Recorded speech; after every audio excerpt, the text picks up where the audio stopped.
Welcome to my YouTube channel, True Crime Stories. In today's video, we're diving into a case so twisted, it sounds like a plot from a psychological thriller. A young woman is found stabbed to death in the backseat of a Mercedes. Her parents believe it's their daughter, until the police tell them, "Your daughter is alive." So, who was the woman in the car? This is the shocking case of Shahaban and Khadija. But before we dive in, let me know in the comments. What country are you watching from? And if you're into deep dives like this one, don't forget to like, subscribe, and hit the bell so you never miss a case. Shahaban was born in Iraq in 1999 and grew up in a Yazidi family, deeply religious, traditional, and strict. When she was still a child, her family fled to Germany and settled in Ingolstadt near Munich. Like many Gen Z teens, Shahaban was obsessed with social media. She dreamed of becoming a beauty influencer and worked hard toward a career in cosmetics. But her rebellious streak clashed hard with her conservative upbringing. She snuck out at night, dated boys in secret, and chased attention at any cost. At 16, she met Rowan, a young man from a similar background, and they fell for each other fast. They kept their relationship a secret, but it didn't stay that way for long.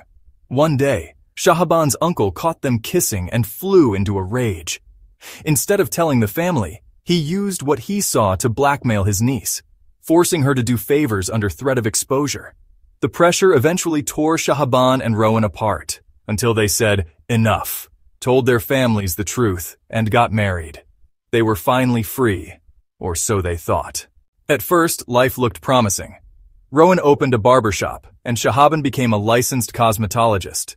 She was doing what she loved, giving cosmetic injections and laser treatments.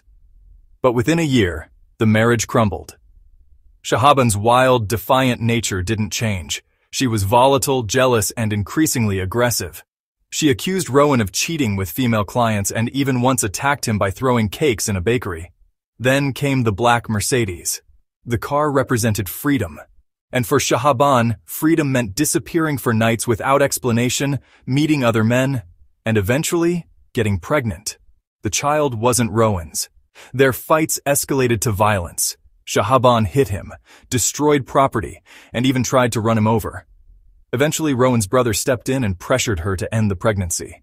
She did, but never forgave him. One day, she stormed into his house and electrocuted him with a stun gun. After that, the marriage was over for good. After moving out, Shahaban spiraled. She started using drugs, sleeping in hotels, and hanging out with criminals. She stole, forged COVID certificates, and even kept disturbing images on her phone. Then she started lying. To everyone. She told men that Rowan and his family were stalking her and wanted her dead. It wasn't true, but she wanted revenge and was willing to kill to get it. She first hired a man named Vulcan to murder Rowan's brother. She paid him 5,000 euros up front. Vulcan wasn't a hitman, just a con artist who scammed her and vanished. That only made her more determined. Then she met Shakir, a 23-year-old man with a drug problem and a weakness for women. Shahaban fed him lies about her ex-husband and convinced him she needed to fake her own death to escape. Her plan? Find a girl who looked just like her, kill her, plant the body, blame her ex. So she created fake Instagram accounts, posing as a beauty agent, and scouted dozens of young women who matched her appearance. One girl stood out, Khadija, a 23-year-old beauty enthusiast from Baden-Württemberg. Khadija had a difficult life, losing her baby young, growing up in foster care. But she remained hopeful, kind, and full of life. She dreamed of becoming a beauty influencer. When Shahaban contacted her, offering a free cosmetic treatment, Khadija accepted.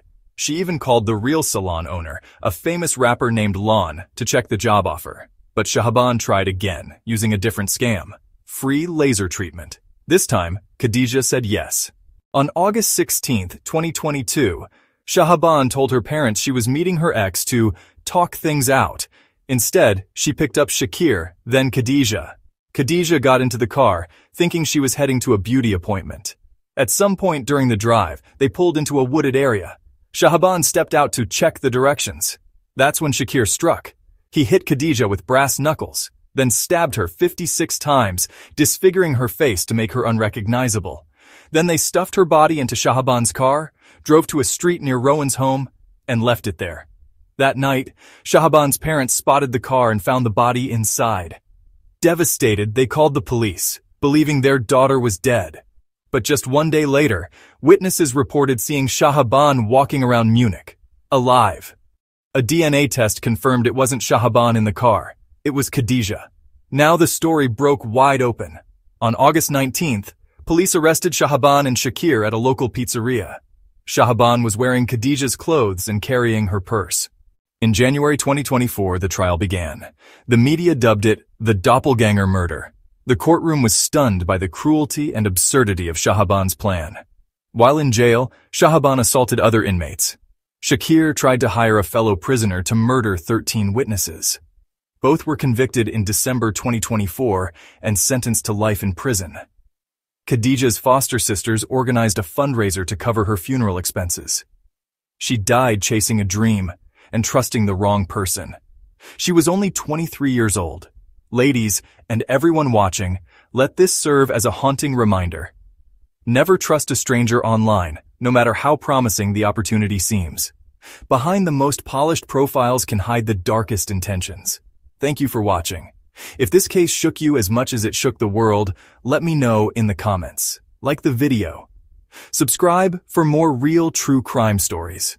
And most importantly, stay safe out there until next time.